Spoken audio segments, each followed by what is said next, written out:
You were a group of daring scoundrels building a criminal enterprise on the haunted streets of Doskvol.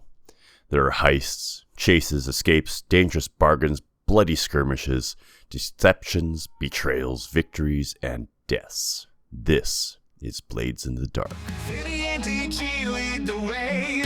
New RPG systems every day. Dice roll, quick adventure calls. Walking through tabletops, golden halls. Masters of pen and paper. RPGs of every flavor. Talking about different creators. The choice of games is never greater. Come with us to games they run through. New, old, and interesting. Thank you all for listening. Welcome in, everybody. Masters of Pen and Paper, episode 31. I am your humble co-host, DG, and this is my main man.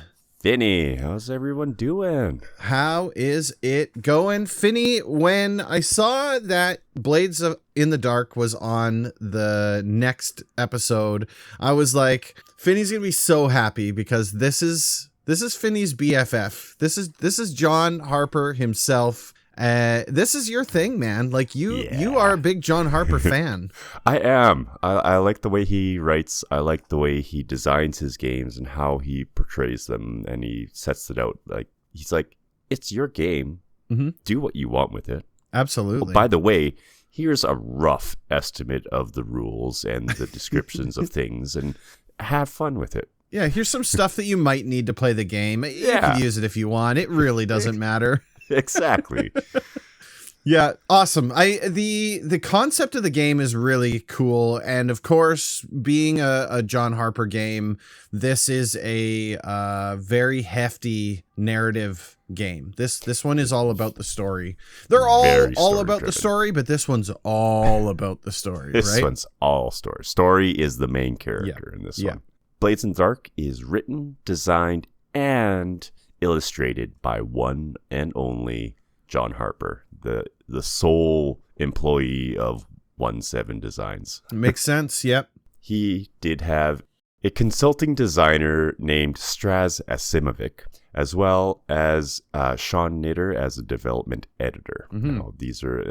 It was also published by Evil Hat Productions in 2017 after a very successful Kickstarter run in 2015. Another Kickstarter game, which is, I mean, and Evil Hat Productions, this is now the third or fourth game, I think, that we've done, that Evil Hat's done. And I mean, kudos to Evil Hat. Like it's banger after banger coming from that crew.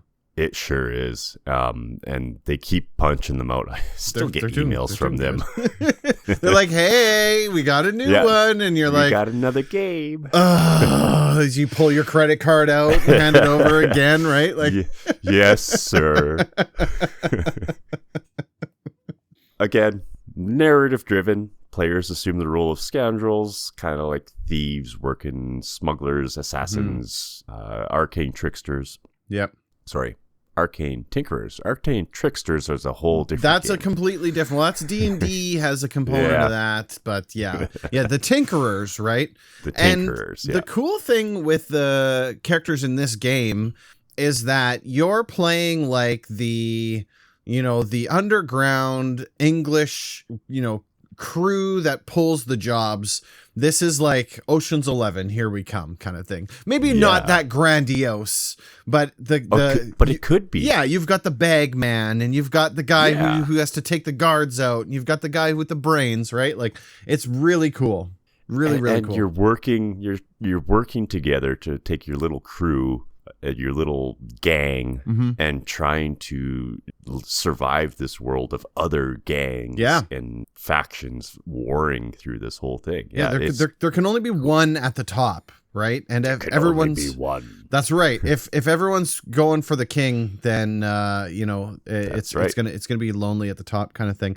I really like the concept of the world full of factions where you're a crew and there are other crews, and some are friendly and some are not. We'll get into some of the specifics of that, but the heist TTRPG is is something I didn't see coming, but I am really glad that it's here because this is such a cool concept. It is.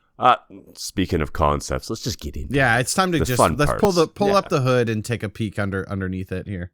Once again, of course, typical John Harper fashion, we get story first and a mitt full of D6s. Yeah. And that's about all we need to know for now. That's right. Yep. Well, you got everything you need to play. So good episode. He suggests that at least somebody read the book. Yeah, I thought this was really interesting because on page 3, it literally says that it is recommended to read this from cover to cover. Yeah. It also says that if you're in a pinch and some players just need to know the basics, that there's a player's kit on bladesinthedark.com. We'll put a link to that in the description. Yes. But it was really cool to see them literally request you to read the entire book before playing. Like, it's always implied, right? It's always implied that you should read it. But this one was like, hey, if you are going to play this game, you better read the whole book from cover to cover because there's a lot going on. There is and there isn't. I think it's more to be just like, these are the concepts of the game and these are what is important. What I was taking away too was there's a lot of like lore in this, where it's like all the different factions and the different districts of the city and all the different things. They all have their own little specifics, and then there's the playbooks, and then there's the, like everything. Yes. It's trying to really get you to understand that this isn't like Dungeons and Dragons. This isn't like Merkborg, right? This is its own thing, and you're gonna really need to understand how the game works in order to have the best possible time. Not to play it, but to have the best possible experience with the game. You're really gonna have to dig deep on some of these spaces. Yeah, you're gonna have to be pretty intimate with the workings of the game to get the full effect of it. Exactly. Right? And they mention on the next page, on page 4, John's books tend to include touchstones, as they're called in this game, which is basically like, here's some TV, some books, and some movies that'll help you get into the zone or to understand kind of the vibe of this game. And there's a ton, they list a ton of stuff, but like TV shows like Peaky Blinders, The Wire, Spartacus season 2 specifically, books like the Vlad Tatos novels, video games like Thief, The Dark Project, Dishonored, and Bloodborne, movies like Gangs of New York, Ronin, Heat, and Thief. Like it's like, here's some ways that you can really get yourself into the mindset of how this game is supposed to be played. And I love when books, because the original Dungeons and Dragons incled a section, right? That was like, hey, appendix N or something like that. Yeah. And it was like, here's some stuff that you should read in order to understand things better. And I love it when TTRPGs do this kind of thing. It not necessarily has to be a callback, but it's just it's a perfect way to introduce new players to it that may not be like, well, I've never heard of Blades in the Dark before. It's like, okay, well, do you like the movie Heat? Yes, I do. That's kind of how this game plays, except insert other details here. Yeah, very cool. Yeah. Love it. It is. That being said, he kind of gives you these things like the movies and the books and stuff to kind of set the tone of the game first. Right. And then also to give you ideas of how the game's going to be played. Because this game is very different from about 99% of the other TTRPGs that we've done, because the GM has no control over the story. Dun, dun, dun. The GM sits at the table and he goes, it's a conversation, of course, as all TTRPGs are. It's a conversation between GM and players. But in typical TTRPGs, the GM or DM sits down. He's like, okay, you guys have to go here, here, here, here, and you fight the big bad at the end. Ta-da, done. This, you don't. No, the GM is consulting tables and rolling dice to determine how that story is going to now unfold. Based on the decisions not only from the players, but the GM's also part of these discussions too. Exactly.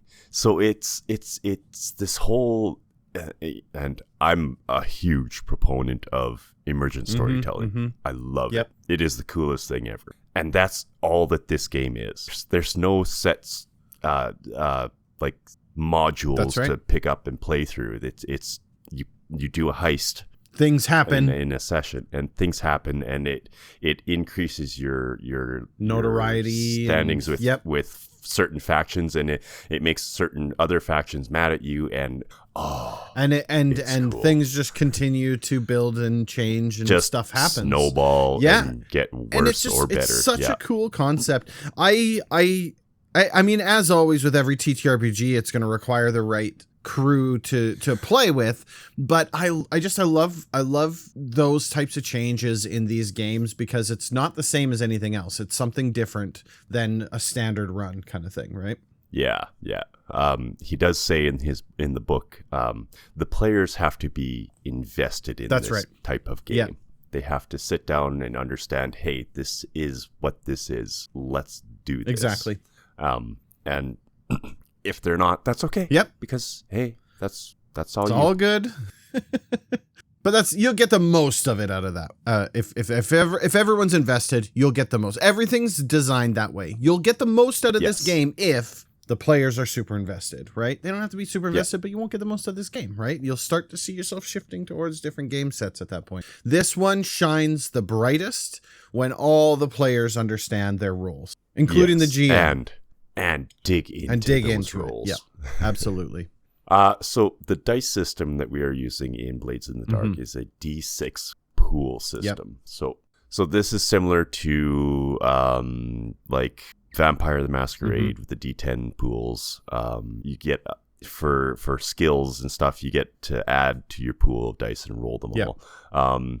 A 6 is the highest result, which is a full success. Rolling more than 1 6 in your mitt full of D6s will give you a critical success. Yep. If it's a 4 or 5, it's a partial success, and that comes with some sort of consequence or complication added into there. It's still a success. Yep. Yeah.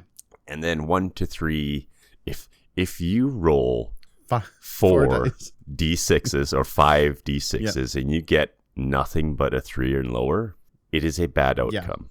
That means you probably didn't achieve what you set out to do, or maybe you did, but you did it very sloppily, and you have major consequences coming your way. Something bad's about to happen.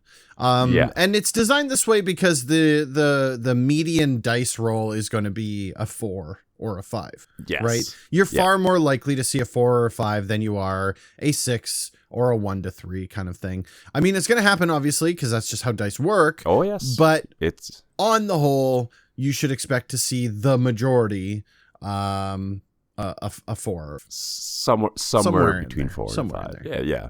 We start using our traits, and we will get into this in making our character. And we take a dice that is equal to its rating. And these end up being about 1 to 4 depending dice, on that skill. Yep. Depending on your skill. There are typically 4 kinds of roles that we can take place during this play of game. We have an action roll where a PC attempts a dangerous or troublesome action. We have a downtime roll where the PCs are doing things at their leisure, taking their downtime actions in their lair, cooling off after their score. Nothing too crazy here. We're just kind of kicking back exactly. a bit. We have a fortune roll, which the GM makes to kind of make the decision and leave it up to chance. So they would be they would make that roll if they're like, the players are like, we break down the door. Is there people on the other side? The GM could be like, I don't know. Fortune roll, and that will now determine whether or not there is. I mean, that's at a high level, but I mean, that's kind of the concept of how that's supposed to work. It is the GM it's leaving, like a luck roll. Leaving the dice to be in charge of what's about to happen kind of thing. And lastly, we have our resistance roll, and this is a reaction roll. When a character suffers some kinds of consequence they don't want, they use this as well as taking a hit of stress. And we'll get into that later, to suffer and reduce the severity of it. Yeah, something bad happens and you're like, I don't want it to. So now you can make a resistance roll, take on a little bit of stress, which is your HP, and you can now reduce the consequences of what just happened, kind of thing. Yeah. So the consequences get lessened slightly. Things happen. A lot of it's up to the GM and the players and how that plays through. But that's kind of the concept of how the dice are. I really like the D6 dice pool system. This is a very simple system. And I dig the fact that you can look at your character sheet and in a glance know exactly what you need to roll, and there's no muss, no fuss. We're not doing math. We're simply rolling a handful of dice, seeing what the highest number is, counting if we have more than 1 6, and then moving on because the decision's made and we're done. You know what? You know why we like this? Because we've covered the same system 4 times now on each of our John Harper episodes. Every time it's super good. No, it is. It is. Know, this is just a really awesome system. I think if I was building a TTRPG, it would be a dice pool system, very similar like this. I love my D20s. Yes. I love my D20s, but I got to tell you, sometimes I just want to pick up a handful of D6s, slap them down on the table, and see what happens. And yell Yahtzee. Right, exactly. Oh, wait, wrong game. I mean, kind of the same game. So the setting we're talking about in Blades of the Dark, in Blades of the Dark, the core rule book. Yeah, there's lots, but we're talking just about the core rules. Just the core rule book right now. Actually, this whole episode will be just the whole core rule book with touchings on something. Yeah, do know there's more, but this is about the core rules. There's a lot. It takes place in the city called Doskvol. It is an urban hellscape of 19th century industrial London, mixed with steampunk, vampires, the occult, ghosts. It's a mess. It is. And I love it. I really do dig it. Like, if you think like late 1800s and then cross that with like Escape from New York meets The Lost Boys meets Sherlock Holmes, right? Like you've got this like Victorian era, steampunky, destroyed, messed up place with magic and the occult and stuff firing off. It's fantasy based, and actions have consequences, right? It's like whatever you do, something's gonna happen because of it. So, and the reason that it only takes place in Doskvol is because Doskvol is surrounded by lightning towers to keep the demons and spirits outside of the city. Yeah, you're kind of bubbled off sometimes from the... They don't work so well, and the ghosts get into the city, and you deal with them. And John leaves the description of the ghosts and what they can do up to the players, because he's like, you know what?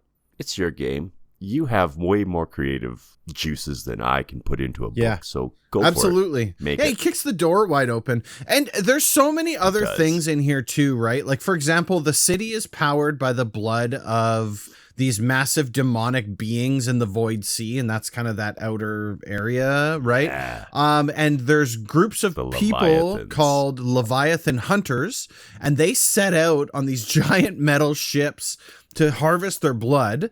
And the blood, in turn, provides the power for Doskvol. So this is something that needs to happen in order for the city to exist. And it's also something that your crew could set off to do if you want to do this as part of your thing. That is just such a cool concept and that's the way that John's building this book. It's like, here's some stuff you need to know about the city. And you can build your crew to do any of these jobs. These jobs need to be done. There's stuff that's happening all over the city. You can go and be the murder hobos. You can go and be the mischief making crew that goes and kicks doors in and does stuff. Yeah. But if you want to like have like jobs and stuff, here's some of that too. Yep. And there's tons of it. You can have a crew that peddles drugs on the street corner. That's right. You can run a brothel. Like it's insane. It's wide open. So there's tons, right? Because the city is kind of outlined into 12 districts, and that's all on page 255 if you want the details in the book. But the districts have their own landmarks. They've got specific details about them. There's some notable NPCs in there. There's the traits that make the district up itself. And so each one of these districts almost has their own set of rules. And so then that comes into play when choosing your heist as well, right? So you've got the jobs, you've got the tasks and things that you can do. And then you've got these districts that now also influence different things that you can do as well. Yeah. Right? It's just cool. I love that they just kick the door wide open. They're like, you can make this into whatever kind of game you want it to. Yeah. But here's the outline. Mm-hmm. Follow it if you want, but go for it. Just Yeah, take I'll it and give go. I'll give you what you need to get started. But if you're the type of person who'd rather do this yourself, here you go. Yeah. Here's literally the foundation of what you need. You can build the walls, no problem. At the end of the book, he actually has a hacking the game like a little blurb on how to change the game, right? Love it. It's just fantastic. I love it. I love it when authors do that too, because didn't Chris McDowell do that in one of his books too? Yeah. He's like, was that hey, Mythic Bastion Land? Or That might Into have been the Odd. one before. That might have been Into the Odd. Yep. But he's like, if you want to change it, here's how you would Here you change go. it. Here's how you can break my game and do whatever That's you right. want with it. All right. Enough about the chit chat and stuff. Let's Enough get about into the epic setting and how great John Harper is. That's right. Let's Let's get build into us a the character, juicy baby. bits. Yeah. Yeah. The characters. All right. Let's make ourselves a scoundrel. A scoundrel. So all the player characters in Blades in the Dark are known as scoundrels. The type of scoundrel you are will determine what character or what your prowess is, I guess. How they're built, right? Yeah. And each one comes with their own kind of playbook, quote unquote, which is a couple pages on different skills that they can master. We have, first off, the Cutter, which excels at winning fights with violence and intimidation. This is your fighter, baby. The Hound, good at tracking things down and long-distance combat. Ranger? Ranger. We got the Leech, which is alchemy and saboteurs. So alchemist, something like that. I don't really have something equal in there. Maybe roguish, Artificers. Yeah. artificer-ish. Yeah. Yeah. I mean, we're all Kind of in there. We're all rogues. Yeah, So, that's true. we got a Lurk, which is a sneaky break into places kind of cat burglar. That's we your have rogue. There's your rogue. We have a Slide, which is your charismatic folk who excel at social interactions and subterfuge. Bard. Spy bard. Spy bard, yep. And then we have then we have the Spider. They are the playmakers, and they are the masterminds pulling all the strings and weaving webs of intrigue and stuff. Yeah, I don't really have an equivalent to that one. Yeah, Some kind of leader guy. Yeah. And then we have the Whisper, and these are the magic users that deal with ghosts or other magic things. Insert arcane user here. Yeah. So once you've selected your playbook, you choose a set of special abilities and XP triggers because, hey, we don't gain XP the traditional way. That's right. Yep. Yeah, you're gonna have to do things in order to level up. Yes. And you get those marked out onto your character sheet. It's super fun.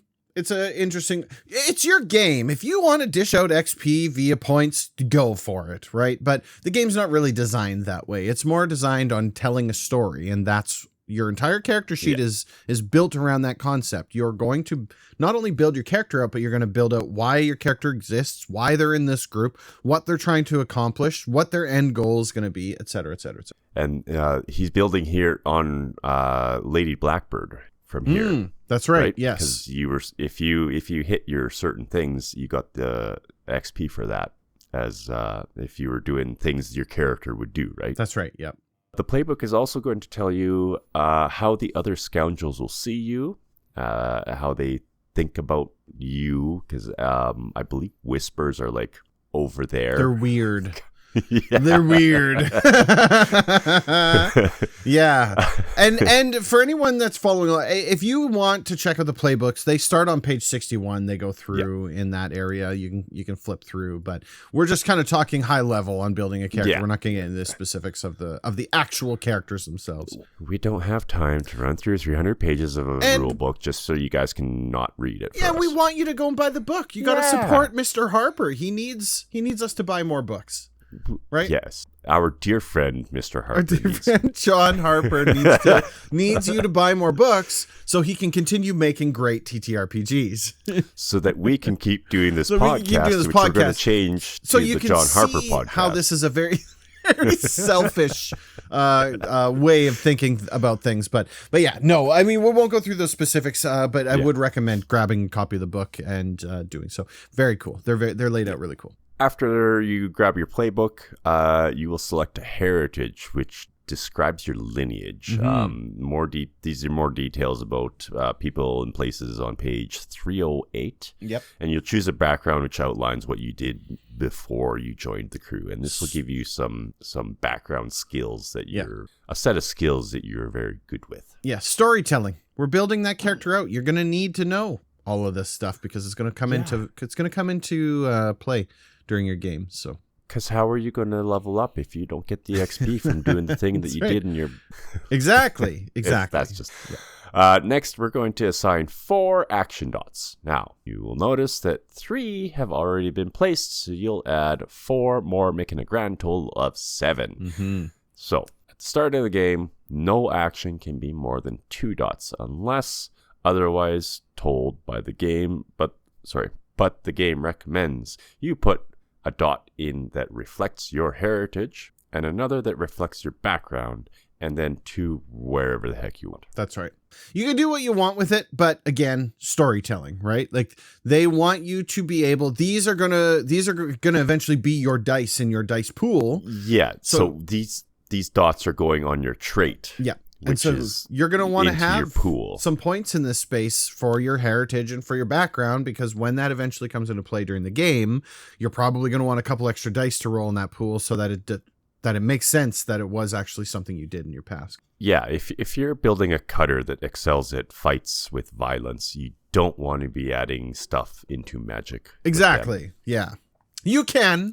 You can, because this is your game. Your fun is valid. Your fun's valid. You do what you want, but you're probably not going to have a whole lot of it if you build a character like that. After that, you'll choose a special ability that the game recommends as a default to select the topmost choice that is in that slot. It identifies a good starter choice for that class. Yeah, there's a lot in that list, but the one that's at the top is your default.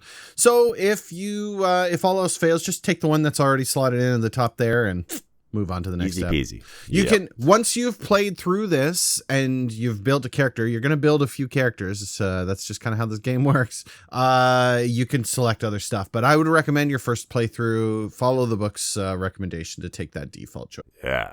Because defaults are fun. That's right. Default. Default. Each playbook has a list of NPCs that your character knows, and they're going to the player, are going to select one who is a close relationship with you and mark an upward arrow indicating that it is friendly. Next to their name, and then you will choose another to be your rival or enemy, and you will mark a down arrow there showing that they are bad. That's right. And you don't want to be with them. Yeah, that guy. Thumbs down. Yeah, we got to take that guy out.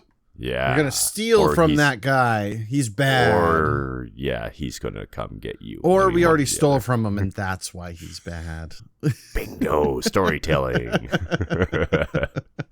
Then you'll choose a vice for your character, as every good scoundrel needs to have something that they indulge with to deal with stress. That's right.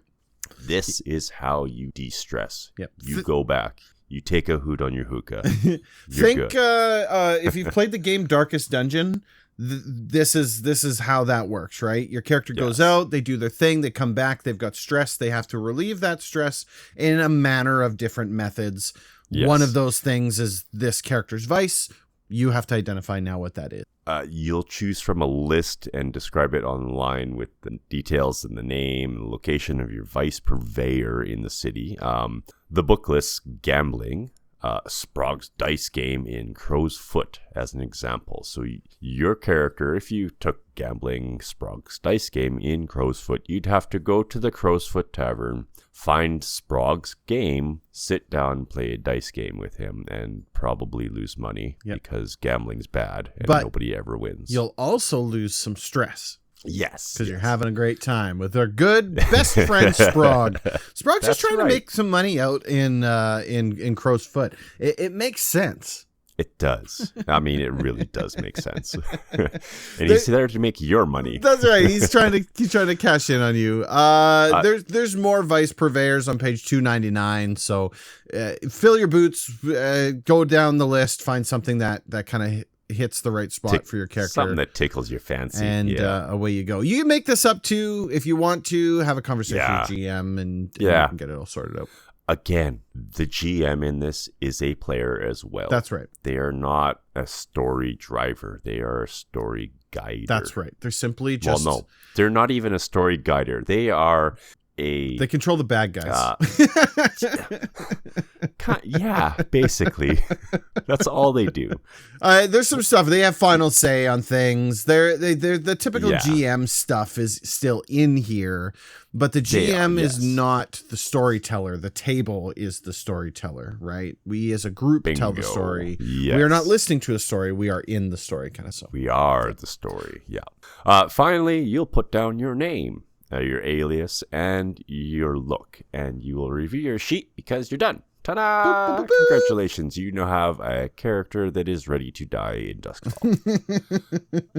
Oh, wait. The notes say ready to play, Finny. Oh, my bad.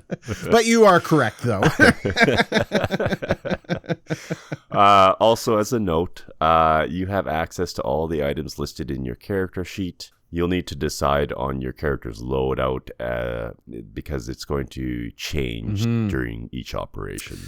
Encumbrance is a thing in this game, right? How much stuff are you carrying is going to cause you some problems. If you're going to be sneaking into a vault and stealing the crown jewels... Probably can't have a big backpack on. Yeah, or, have a bunch of bear traps hanging off your backpack. Pulling a trailer. Right? Exactly. Yeah, and these are referenced to as load, and they've simplified it. It's basically an item equals one load, right? So it's quite simple. You have your sheet, you check off the items you want to use that are on that sheet, and you choose what your load's going to be. So like you said, if you're going to be sneaking in, you probably want to have a light load, which would be 1 to 3 things, right? You're fast, you're less conspicuous.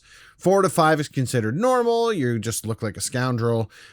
6 is a heavy load. You're slow and you look like you're on a mission. 7 to 9 items, you're encumbered, where you're now overburdened. You can only move very slowly. This is also going to count if you pick stuff up during the story. You could start out with a light load and pick up 8 things, and now you're encumbered, and you have to decide what am I going to drop in order to make sure that I'm not encumbered, right? So something. Or am I going to walk back to the hideout very slowly, dragging my pile of goodies? Which I would assume the GM's probably going to have to take a fortune roll on that one to decide whether or not you get attacked along your way or get stuff stolen. So more like a misfortune roll. So something to keep in mind, right? Also, there's abilities that are going to help you with load. So be mindful of what's in your inventory and be mindful of what your abilities are, because there might be something in your bag that might be able to save you. Just be very sure of what you've got on your character. That's right. There are only 3. You heard that right. 3 player stats. That's right. Nice and simple. Which range from 0 to 4. First off, we have insight. Second off, we have prowess. And we have resolve. That's it. That's it. That's nice all. And simple. Very simple. And I love the concept of this, because we don't have to decide, is that a wisdom or an intellect thing? No, it's a prowess. Exactly. Right? Yep. Like, is that is this something that we're going to need to make a check for? Well, are we resolving something? Yep. Okay. Well, there it is. There's your answer. Right? Very simple. Yeah. Right. I love it. Simplicity is best for some of this stuff. You don't need to get into the weeds on any stat stuff, numbers and crunchy things. Exactly. We don't need crunchy. We need story. Yeah. That's what this is about. Dang it. This is story. Each of these stats contain 4 actions, which are the only actions you're going to roll for in the game. Yep. Ta-da! Very cool. These can be leveled up to a maximum of 4 and represent the number of d6s plus bonuses that you will be rolling for your dice checks. So these on top of your traits, ta-da, there's your pool. Done. Yep. These would be the action dots that we are assigning in the above character creation stage. That's right. The way that an action roll would work essentially is going to be the player is going to state their goal, and they're going to say, I want to somersault down, whatever. Player wants to do something. Yep. I want to insert action here. Insert action here. And the player is going to choose one of their actions from the list to achieve that goal. Now, this is, of course, going to be a little back and forth between the GM and the player, or the whole table. The table's probably going to get involved. Yep. That you're getting, that's not, I mean, yeah, you could make that work, but you're not going to get what you want out of that, right? You can't cartwheel up the rope. That's not how that works. Exactly. I mean, you can try it, but, and then the GM will announce a position, quote unquote, and these can be controlled position. This is the perfect moment to do this action. You have a risky position where you're taking a chance here. It could go either way. And then you have a desperate position, and this is where you're in trouble and you are overreaching, so the odds don't look to be in your favor for this action working out the way you want it. Mm-hmm. Something will happen. It just probably won't be what you want. That's right. And then the GM will also announce one of 3 effects. Now, the effects are great effect. You achieve more than your normal action or effect for it. You do what you did, and then you get a bonus. Or you have a standard effect, which you achieve what you set out to do. Or a limited effect, and that is you achieve your thing. It's a rough go, but it happens. Yep. By the way, the guards are coming. But yeah, some bad's about to happen. That's mostly what that kind of typically comes back to, right? And these are all. It's done for narrative, right? And this is where the narrative comes in.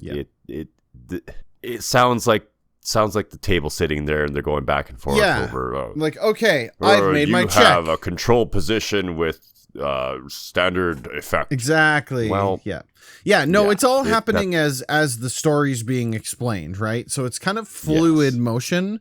It's not like, okay, we made our check, good. Check mark. Okay, GM, you need to announce your position now, right? Like that's not how it plays out. It would be like I'm going to attempt to pick this lock. Okay, in order for you to do that, I'm going to use the finesse action. Okay, so I'm going to make my finesse roll. The GM's going to say, okay, that was a great success.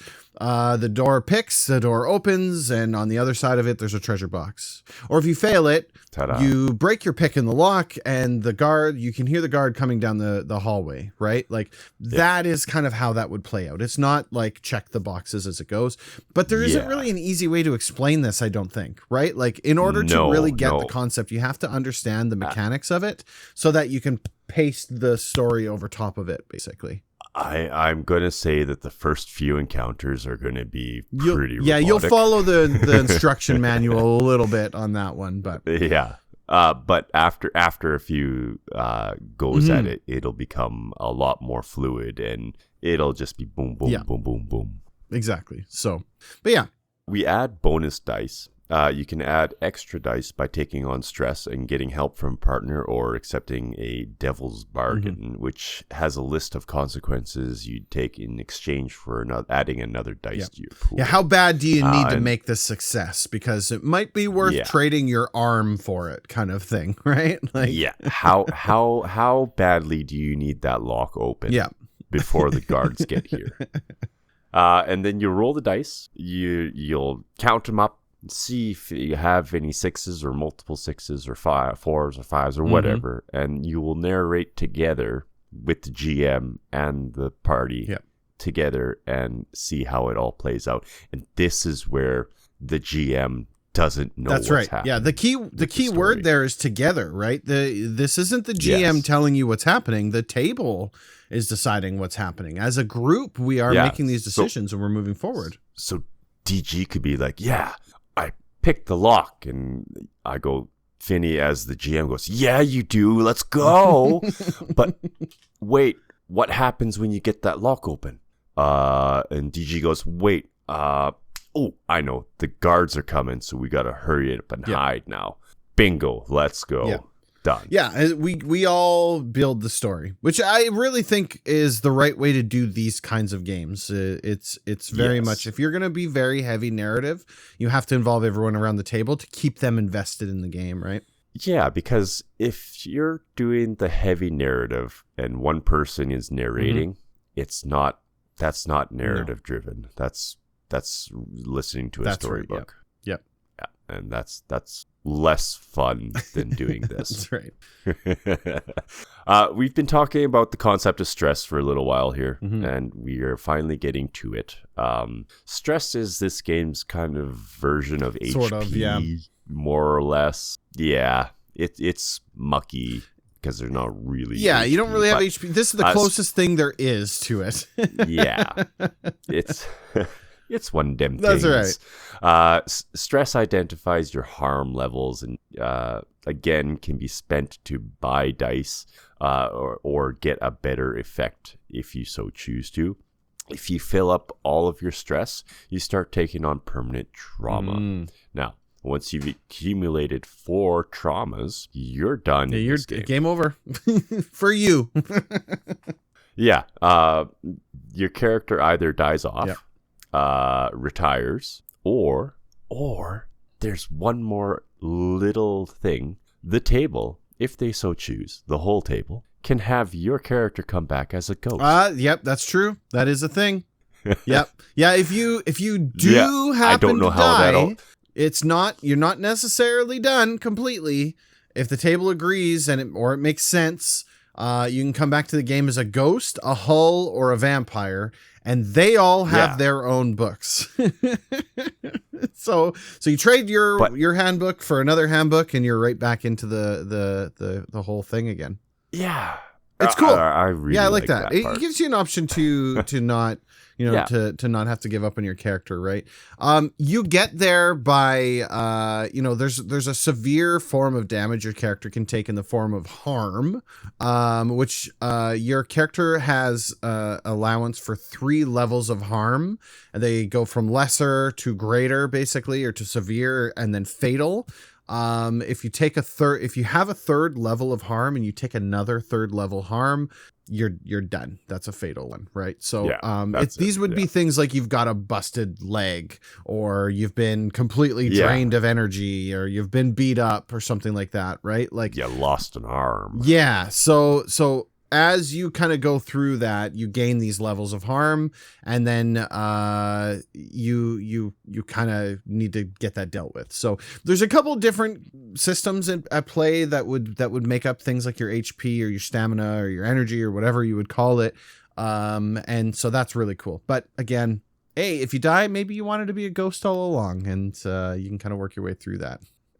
I would do a whole crew of ghosts just for It would fun. be cool.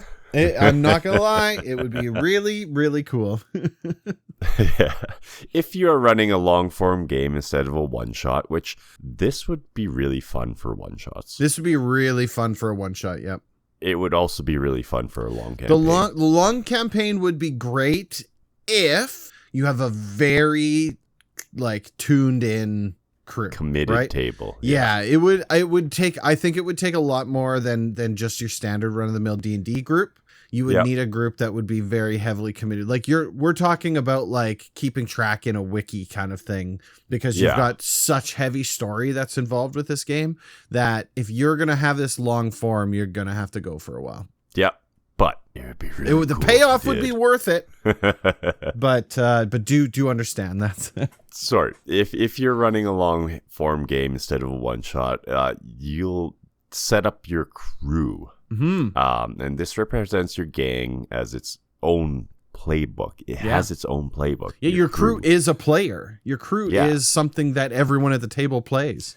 again, you are a small fledgling crew in this Doskvol, which is full of, you said 12 districts? 12 districts, yep. And each district has a number of gangs in there. That's right. Yeah. All, turf wars, everything. All it's so cool. 100%. Anyways, you have multiple choices again for what type of crew you're going to do. You can do assassins, which are killers for hire. You can have bravos, which are mercenaries and thugs. Cults, which are acolytes of a forgotten god of some sort. Hawkers, which are like vice dealers. Shadows, which are spies and thieves. Thieves and spies. And smugglers, which are contraband transporters. Mm-hmm. Yeah. Now, that's cool because maybe you don't want to be like the cat burglars or the beat up men. I'm going to smuggle contraband in and out of districts. Yeah. I'm going to be a drug mule. It opens the door wide. And the other cool thing about the crews is that the crew is like I said, the overarching character for the table, but the crew survives as the individuals come and go. So as people come into the table or the characters die off or they retire or whatever, the crew stays as it is, gaining rep and changing how they operate and all of these different things. And so that is really, really cool, right? And your crew levels up and it has tiers and there's rival factions and there's friendly factions and there's all these other kinds of things. Very, very cool. By the way, there are 48 named factions in Doskvol. Yep. 48. Yep. Now, these are listed in the book, and they have their own goals and things they do, right? So, and they have their own ranking towards you, and they're like rep towards you, and you have rep towards them. Holy cow, that is quite the system. No, for sure. Absolutely. So it's cool because when you do a job, you make some crews happy and you tick other crews off. And this is constantly happening until there's a point where you've made a crew so mad that they might actually come out after you. And then you've got a crew fight, right? And you got to either wipe them out or they will wipe you out. Yeah, absolutely. And it's just really cool. I love the concept of that, and I love that it's persistent as well. So it carries on even after your characters are gone. So we said, long form, but this could be linked through one-shots all the way through. Oh, absolutely, yeah. Right? Yeah, we don't want to make it sound like you can't do this in a one-shot. It's just that's a lot of extra work for something you're going to go for one time. Yeah. But what I'm saying is you could do a series of one-shots, and it's just people rotating in and out of that crew, and that crew is just getting more rep. Yeah, you're just picking up new members, right? New mercenaries. Because hey, everybody wants to try new characters all the time. For sure. I mean, I don't have a problem. You do. This of course means that your GM is going to have crews come and chat about partnering up or turf wars, stuff like that. Exactly. The score. We've been talking about the score. And what is the score? The score is the goal that your scoundrels take on. It's what we're doing here. That's the whole reason why we're doing what we're doing, baby. These scores can be fast. So you can go in, break your kneecap or two, get out, and go do a bank job on the way home if you want. Yeah. Right? Yeah. And so if you once you get comfortable with the system, you can get to like 2 or 3 scores done in a sitting. Yep. Right? It's that fast. You do the score, you have your downtime, and then he's like, that'll be pretty good for a session because you give your players downtime too, right? Yeah. Yeah, As you well don't want as it to your be characters. all kind of go time, No. right? I mean, the scores can be short, but they also can be super elaborate and stretch over They can. sessions as well, Yes. right? So, I mean, it's the story is the thing that's deciding how this works out, right? And that's we've been Exactly. talking about that. It's not the players or the GM, it's the story that's going to evolve and stuff's going to happen. The GM might also use a progress clock in order to keep track of time within the game, right? And the book goes through all of this, but like think of a pie chart, right? In 4, 6, or 8 segments in it, and you're kind of marking these off as you're doing stuff, essentially, right? They list all sorts of different clocks. There's danger clocks, racing clocks, linked clocks, mission clocks, tug of war clocks. Those are on pages 15 and 16. Though very cool. I love the concept of time being built into a game because that is something that is missing from a lot of TTRPGs. I really like the progress clock because every time you do an action that would move forward towards your goal, you fill in the clock. And as that clock is getting filled in, you're getting closer to your goal. And that is, of course, there's no GM screen in this. No. It's all wide open on the table. That's right. So the GM can draw this clock and the players can actually look at it and say, oh, we're running out of time. Close. We're getting close to doing our thing. Hey, heck yeah, let's go. Or, hey, we got to get going. Yeah, we're really behind now. Yeah, exactly. No, very cool. I love the concept. TTRPGs often mention time in them, but they're very kind of loosey-goosey on the rules. Yeah. I like that this game specifically says, here's how you can operate time within your game and use these clocks to help tell the story. Very cool. Yeah. And visualize it yet. I love it. Crews gain heat as they do jobs.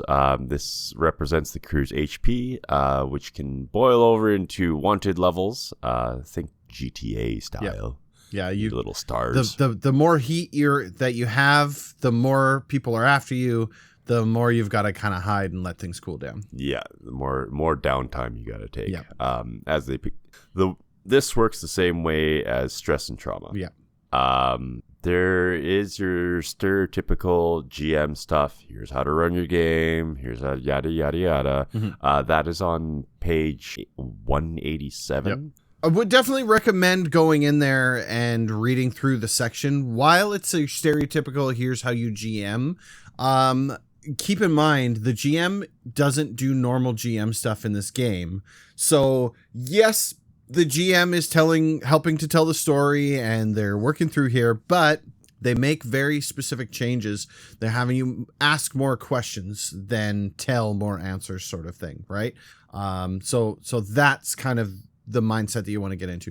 Very good section. Definitely going to want to check it out. There's too much information in here to go into it in any form of detail, but it starts on 187. I would recommend reading through that.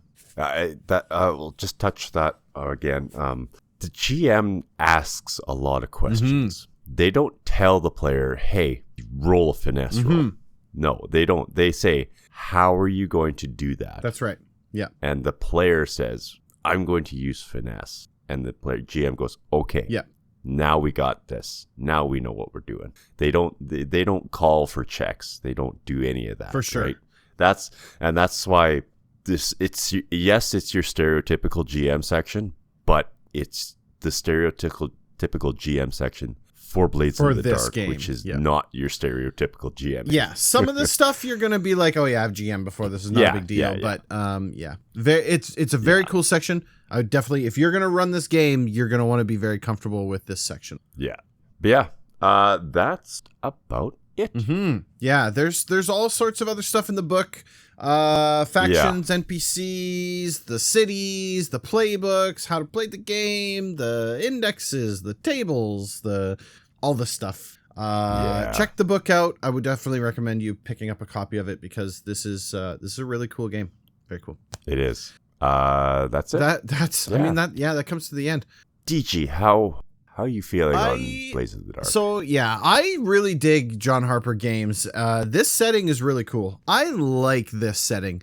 I was doing a little bit of searching around, and some people were complaining like you're locked, quote unquote, locked to Doskvol, which I don't see that as a negative, right? Because when you're playing a TTRPG, it's not like a video game. There's no real walls. Like Doskvol can have anything you want in it because you're the person making the city up, right? I love the concept that Victorian industrial steampunk fantasy, like this combo of things is super, super, super cool, right? The book itself is hefty, right? We're talking like over 300, like 320 something pages or something like that. Yeah. there's a lot going on. You're going to need to do that past like the book recommended. I am missing out on art in this book. Like, and I know that you said that John did all of it. I was a little disappointed because there's not a whole lot of visual stimulation in this book. It's very, very text heavy. There's a little bit kind of pumped in here and there, but Yeah, I would have liked to see a little bit more. I get it. It's already 320 something pages. So adding a few more pictures in, probably not, not the best, but, and then the D6 pool, I mentioned it earlier, but I really like that system. Like, that is really cool. I love simplicity in these types of games, and anytime that you can roll an entire handful of dice is a good time, as far as I'm concerned. Especially when you're just rolling the dice and looking for the highest number. Like, that's just a really cool system. That's yeah. easy. Yeah, I really like that. It would make it very simple to get anybody at the table for this one. Obviously, you're going to need a group who loves a good story. So that is kind of like the bar to cross. But if people are joining you for TTRPG night, they got to have some kind of love for story, right? Like, that's how it works. Otherwise, you'd be pulling board games out or watching a movie or something, right? Yeah. How about you, Finn? That's not what we're here for. Yeah, I know you love these types of games, but how about this one specific? How about Blades in the Dark specifically? I've liked it for a long time. Ever since I first saw it on Kickstarter, and I did back it, and I got my book sitting, and it's beautiful. It's hefty. It's not like a D&D book. It's like a Merkborg book, only thick. Sure. It's like that A4 paper. John does a great job of letting you know what you're in for when you play this game. Between the touchstones, the introduction, and the examples of play sprinkled through the whole book. Like, anytime there's a mechanic mentioned, he will have like a little blurb about examples of how it's played. Mm-hmm. The book also mentions he has a player's best practices near the end. Okay.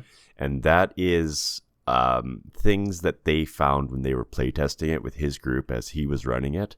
Things that worked out really well for them to do. Okay. He also says that, hey, your game's going to be completely different from my game. Oh, okay. That's okay.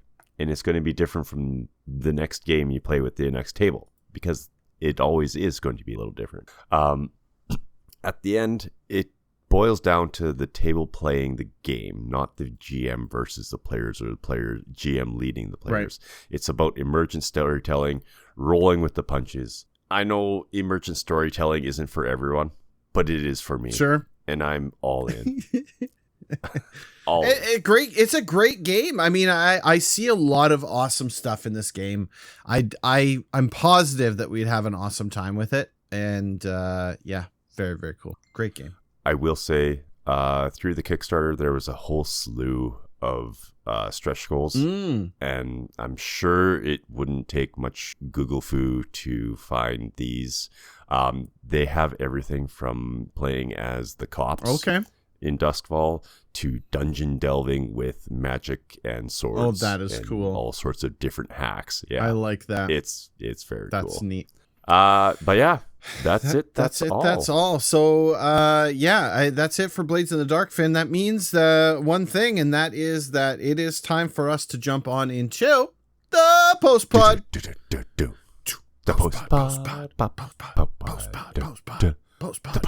post pod. I don't know where I was going with it that time. I let you. Yeah, take I kind of just rolled off there, but it is what it is. Finny, you wrote the post pod this week. I haven't even looked at it yet, so why don't you hit me with it? Let's see what we can do. All right. If you had to build a one shot around a single book, movie, or TV show, what would you use? Ooh, that's hard. What would you use from a point of view of what would be good for inspiration, or what would I literally make just rip? Like literally make a no inspiration. I'm thinking. Unless you want to do a full rip. Man, that's you know, fine too. For this game, it'd be fun to do Ocean's 11. I really think anime leads very well to being used for TTRPG because it is very much the basis of like the storytelling, right? The good guy, the bad guy, the journey between the stuff that you see. It would be really easy to do that. I think I've been watching a lot of Demon Slayer lately. That would be a really awesome TTRPG to do that, right? Yeah. I honestly think that's the way to go. That's the first thing that comes to mind, right? If we're talking about movies, like, you know, throw something like, you know, how about like Gangs of New York or, you know, even something a little bit lighter. Encino Man would make a really good TTRPG, right? You know, you're digging in the backyard, you find a frozen person from wherever in history they came from, and you have to integrate them into. So it just depends, I guess, on what you're looking for from a point of view of what kind of story it is that you're playing. But my real answer, I think I would have to go with Demon Slayer. That would be really cool. How about yourself, Finn? That would be. What would you do with a one shot of some kind of for a one shot?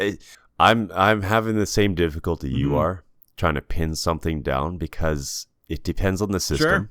But I think I could make Star Trek work for any. That's a good one. Any futuristic kind of thing. Star Trek would be great, especially like old school Star Trek that was like Monster of the Week style. Well, yeah, because it was each episode was could be a 100%. One shot, right? You literally rip it one for one, slap it down. Yeah, done. Okay, I'm changing my answer. Less work on my end. No, that's a good one. Yeah, Star Trek would be really good to use. I got like 50 years worth of one shots coming here. We'll play one shots for the rest of our lives. It's not the Enterprise; it's the Center Prize. Yeah, the Center Prize, the Exit Prize. Right, yeah, there you go. Love it. Too funny. Listen, everybody, thank you so much for listening to this episode, whether you chose to download it, stream it, or otherwise get it from somewhere. We do appreciate the fact that you were willing to get to this point and listen to the podcast. You can find this podcast on Spotify, Apple Podcasts, and on YouTube. And the YouTube address is youtube.com/@DadGamingOnline. That's the same location you can also find our Sunday night Dungeons and Dragons streams that we stream every single Sunday. And we also stream on Twitch at twitch.tv/DGOnline. You can also reach out to us through our email, mastersofpenandpaper@gmail.com, as well as our Discord. There will be a link to that below where we have our little TTRPG corner in there, as well as a whole bunch of other channels that great folks to talk in. Absolutely. And that's it. Yeah. That's it. That's all. Episode 31 is now in the bank. 32 is going to be the next one. You're going to want to check that out in a couple of weeks. But until then, thank you so much for listening, and we'll catch you on the next one. Take care, everyone.